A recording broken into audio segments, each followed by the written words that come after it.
And we're going to try this over here. Just let me know when you have joined the live. Since I can't go live in my own group, I'm going to try here.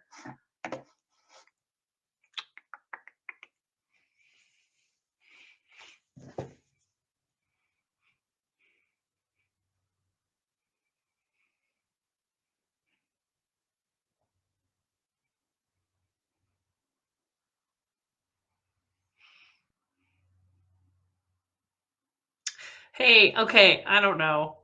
I need a tech person apparently, because I could not go live in my own group where I am the only admin, and StreamYard kept taking away my permission to post. So whatever, we'll do it here. Okay, so I'm gonna go to the page and I will troubleshoot that. Honestly, I'm not surprised. Every time I try to go live, something happens. So no worries, we're here. And so the intention of, hey, everybody, say hi. You have to give StreamYard access to your stuff, but I'm trying to find the actual live. There I am. Okay. Yeah, who knows? I'm going to figure this out, because if I want to try to go live every week, I can't. I mean, I've like flushed and I'm sweating because the technology didn't work. I was 45 minutes early. I was here. I was working with StreamYard like I always do, and it didn't work this time. So we'll figure it out. But anyway, so what do you guys think of my new display behind me? If you've been watching me, or if you're in the Plus group, I have all the videos of me basically with a different background. So I'm trying something new. I'm mixing it up. I would like to eventually have Underachievers stuff displayed on my little stand there. So this is just me practicing. I need a few more things. I'm going to put some little things there and trying to like spruce it up. But anyway, talk to me, tell me who's here, say hi. And I think the intention for this weekly broadcast was to get in front of you live every week, which I don't love. I love you guys, but I don't like going live basically for reasons like this, when the technology goes kaput and you're left, standing here on the camera trying to make it work. But hey, Steph. So what I'm thinking is we would answer some questions that come up in the group. Problem solve was the title, but I see lots of the same kinds of questions, and not everyone's in the Plus group yet, or they're not able to come to the trainings that we have. And so this will be a nice way to sort of connect with this group as well. Unless you guys have other things you want to cover, I was going to talk about two things. I was going to talk about offsite ads, and I was going to talk about the email. If you subscribe to my newsletter, it went out on Saturday. It goes out Saturdays, every Saturday. And the newsletter for this week was about SEO. I got a lot of emails from that one, and I usually don't get replies to my newsletters. This one I got a lot. So that tells me that people are reading it and that they had a lot of questions about it. So I thought we could just briefly talk about SEO stats, how to figure out where you're at. And if you love my hair, off subject, thank you. I'm working on it. I look at the pictures from me when I first started the group and I had really dark hair. I don't color my hair as much anymore, so this is a lot of gray, but I like it. I like it a lot better. Okay, so let's talk about, I want to talk about offsite ads really quick.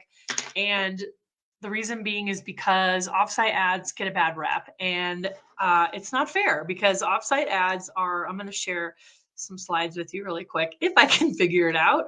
Let me try this. Let me try these slides. Nope, not this. This is nope, just kidding. See, I'm just can't be trusted with technology. Okay, so I need to get out of here. Remove, bring up, share, slides. I detest SEO. Don't detest it, because it's necessary. I think it's just about embracing the fact that you're not going to just one day wake up and know everything. It's been several years for me and I still get corrected. So embrace the fact that it's a journey and that you're not going to probably ever have 100% of the knowledge, and that you'll continually find yourself learning new things, and celebrate the things that you are doing well. That would be my advice with SEO. Okay.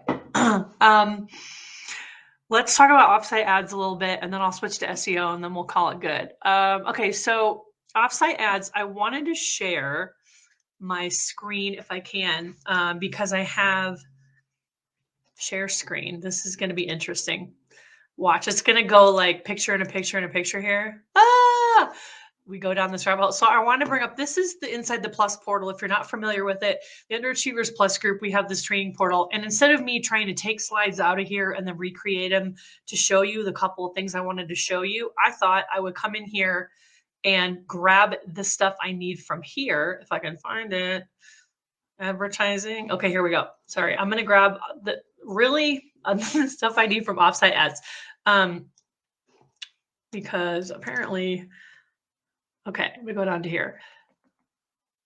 Offsite ads. So the first thing I'll say, offsite ads are not evil. Offsite ads are not evil. It's not Etsy out to get you. It's not a secret. And I know it's hard if you started your shop and then suddenly you realize that you've been advertised. You've been advertising. Is my live not going anymore? The infinity portal. Yeah, so it's frustrating. And what I want to say is read on Etsy offsite ads, because these are sales that you would not be getting otherwise. These are sales that are coming to you without you doing anything. So my question is, should I opt out? No, leave them on. But what you shouldn't do is just take that 15% or 12%, depending on where you are. Don't take that hit, right? This is an expense and you need to make an allowance for it in your prices. So this is the graphic I wanted to show you. This is, Jen provided this to the group a long time ago. It's really helpful. And I know when you look at it, well, the first time you get an offsite ad and you weren't expecting it and you take that hit, it feels really daunting. And then you say, well, I can't increase my prices by 12 or 15% for every single item. And that's okay. You don't have to. That's not the intention here, because more than likely, you're not getting a sale from an offsite ad every time you get a sale. For me, I think I had like 8 last year. The entire year out of 900 sales, I had 8 offsite ad sales. So, to me, I calculated that at like 1 a month. And that's how I did the math for myself personally. But if you feel like I get 1 a week, I mean, you take it into consideration. So for me, it was a 30-cent increase for every single one of my items in order to accommodate the fact that I might get an offsite ad sale every once in a while. And when it does happen, I'm covered, because I have 100 items, 130 items. Each of them were increased by 30 cents. So it's not 15% on all of your stuff. It's this small amount, right? So 50%, but $20 item, $3, 3 times 10 is 30. And then you divide it by 100.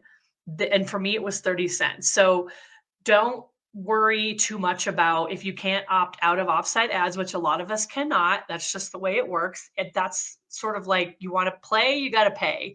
This is what it takes. And this is what Etsy is required. You can't turn them off once you get above that 10,000 revenue. And that's a one-time thing. So as soon as you hit 10,000 from then on, they are going to be advertising your listings at 12%. But even if you're not there, leave them on. I mean, this is like, to me, like a surprise sale that I did nothing for and that I receive, right? Yeah, so definitely don't take the hits. If you want to opt out, you can go in your settings on your shop manager and opt out of them. Okay, at least until you get the math figured out if you're nervous. But I left them on, and just, I mean, like I said, I don't get that many. Some people get lots of offsite ad sales, and their per price per item math might be a little bit higher than mine. So mine was like 30 cents. Same thing. I was just talking to someone about the Etsy fees that went to 6.5%. I'm not going to talk about it, but to accommodate that fee, I did the same kind of a thing. I basically took all of my listings and increased them like a 1.5% of the calculated fees that I use. because I want to stay on Etsy. I want it to work. So I just upped I had, like, for me, when I calculate my prices, let me show you this. When I calculate my prices, I have a formula that I use. Let me see if I can stop sharing my screen for a minute. I have a formula that I use. Hi again. Let me see. It's very simple. Make sure. No.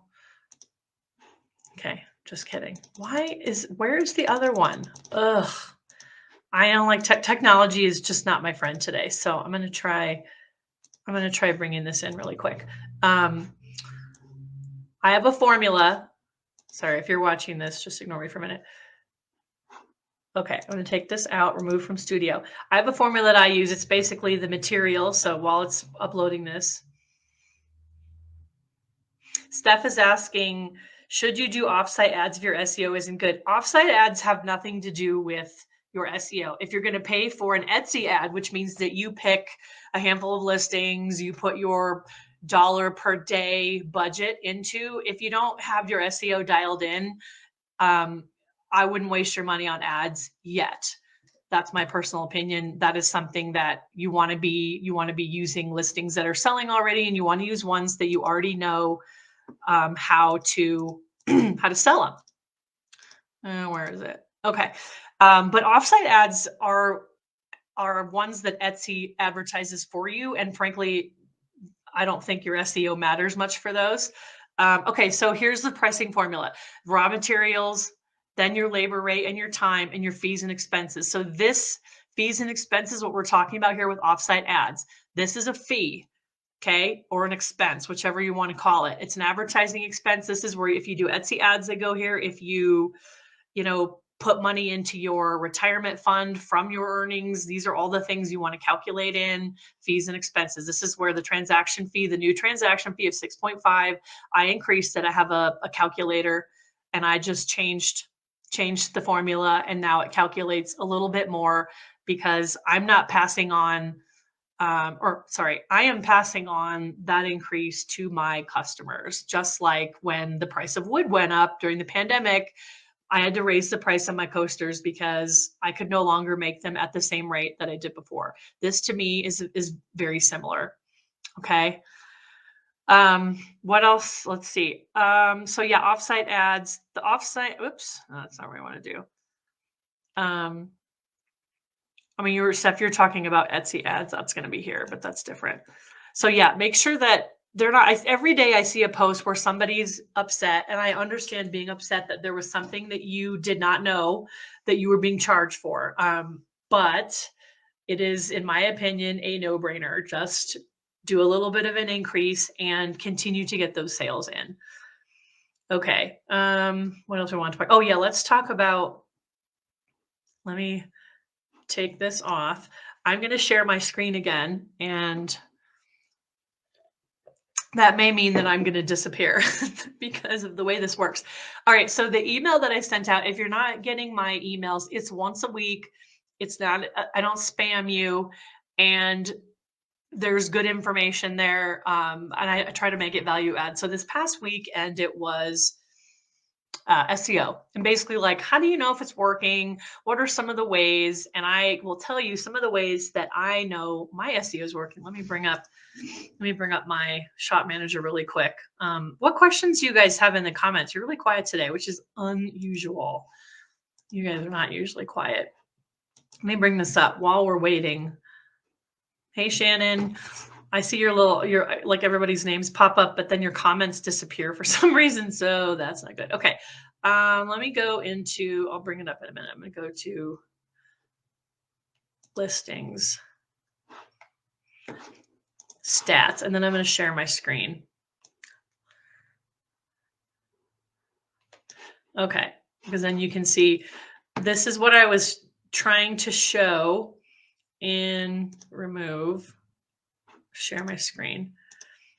This is the infinity screen again. Just bear with me while I get it situated.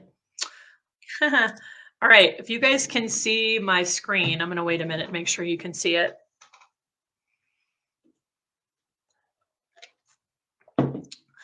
All right, if you can see this, so this is this is stats here. I This is where I find data, and I come down, I look at for example, these eggs were really popular last month, not as much after Easter, but I'm still selling them, funny enough. All right, so this is where you come down, you can see how many visits you're getting, and this is set to a month, I believe, where it's coming from, right? So this is outside of Etsy, not much for me. Social media, I mean, zero. I don't do much social media. In fact, like I just do a couple things here and there, um, just to dabble. For me, it's all about Etsy search, which is internal SEO. So this is why writing my titles and tags is so important for me, because this listing brings itself, like brings buyers to me. I don't do anything with this. All right, and this is the phrases that are people are using to come to me. Now, the other thing that I heard from the email was, "Oh, I don't get a lot of data here." And sometimes it takes a month or two for things to start coming up here. The longer that your item is listed, the more data you will get. So if you don't have anything down here yet and you have to go to stats and pick a listing. So this is the listing for my Easter eggs, and I scroll down. These are the things. So look at these Easter basket stuffers. Talking about gift and occasion phrases, 100% bringing me traffic. Wooden eggs, egg shaker, I don't even know what that is. And then every once in like birthday egg, I don't know. That's not in my listing at all, but this is what happens. Easter basket stuffers for boys. So Easter basket stuffers for kids is in my title. And that now that Easter's over, that phrase needs to come out. And it might have already come out, but you can see like when people try to say that you shouldn't have gift and occasion phrases in your listing, 100% wrong, at least in this case for me. So I can go in and look at and then I come in here every once in a while and I look at, is there anything in here that I can use that I'm not already using? Because these are not things I don't I don't even know what a shaker egg is. This year I got asked about shaker eggs. Fillable, these are not fillable. I know the weird random search terms are hilarious. I don't have many in here, but you'll get random stuff in here and that's okay. Like this isn't, you don't live and die by this. It's sort of like, am I on the right track? For me, this tells me, yep, I'm on the right track with that listing, because the things that people are finding me with, let's look at this one. My coasters. Okay. Look at this first page of search terms, all gift and occasion. Okay.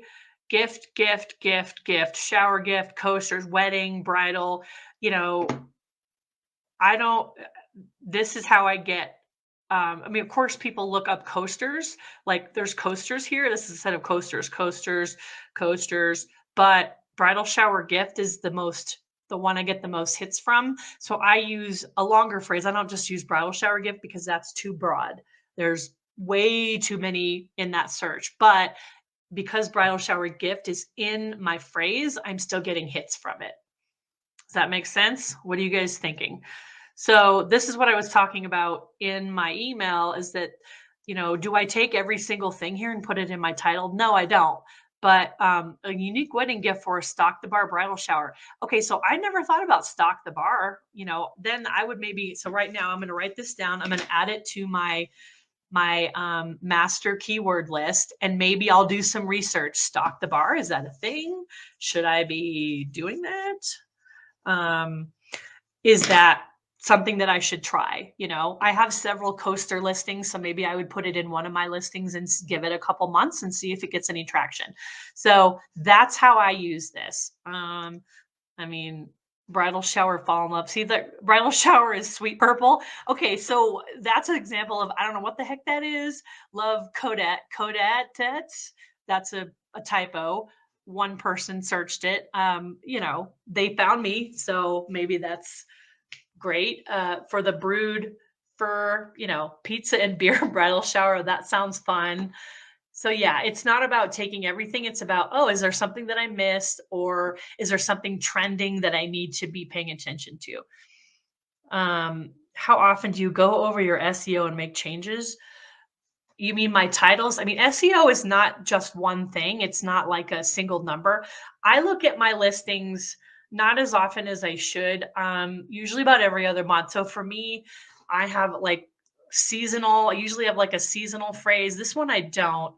This one is evergreen. It's year round. So for those Easter eggs, the Easter phrase comes out after Easter, and then I typically don't sell a lot until like Christmas. I'll sell a random one here and there, but I don't leave Easter phrases in. So if you have like, ideally there'd be one evergreen phrase and then one seasonal phrase, so that you'd be changing out your seasonal phrase depending on, if it's Mother's Day and then it's graduation and then it's back to school and then Christmas, you change those out. So I'm looking at my listings maybe like every other month, unless there's a holiday that just passed, like my Easter ones, I took them out.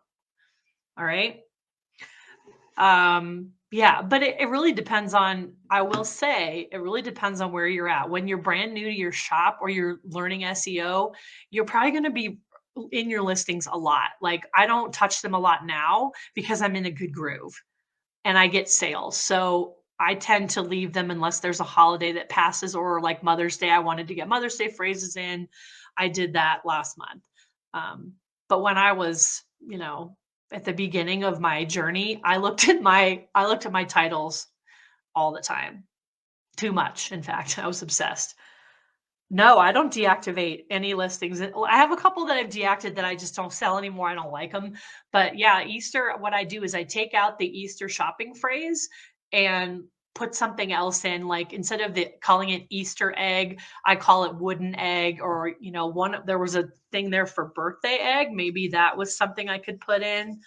But I take Easter out because people aren't shopping for Easter basket stuffers the same way that they were in February and March. They're just not. I take Christmas phrases out in early January and I put them back in October, but I don't deactivate those listings. I just sold a Christmas ornament 3 weeks ago. Who knows? But I don't have Christmas in the title. It was ornament, something else. Okay, I only have 3 listings now. I was just opened the shop last week. I can see the stats for one of the listing, but I am unable to even click on the other 2. It could be because you're too new. Typically, you need at least 30 days worth of data before something shows up. It might take a while. That, like, Etsy's stats are not real time. So if somebody searches for something right now, it doesn't show up in my stats immediately. So give it a little bit of time. Check again in a month or 2. All right, let me see what else in the chat. Selling regularly last fall. How long do you leave the keywords for? Maria, we'll talk about this in the 5-week challenge when we do our SEO weeks. I mean, people ask me that, when can I swap them out if it's not working? If you're new, you may not know that a keyword isn't working for a while because it takes a little while to understand that the reason you're not getting traffic is because your keywords. So when you're new, leave it in there a month or maybe, 5 weeks. And if you're not getting any views, if you look at your stats and nothing seems right, then probably safe to switch something out, But yeah, you don't want to wait a year. I mean, my first shop that I had, I waited like a year before I realized something was not right. Don't do that. Okay, what else? What other questions do you have? So yeah, this is what I'm talking about, checking out your stats. And I also run Etsy ads on certain things, certain times of the year.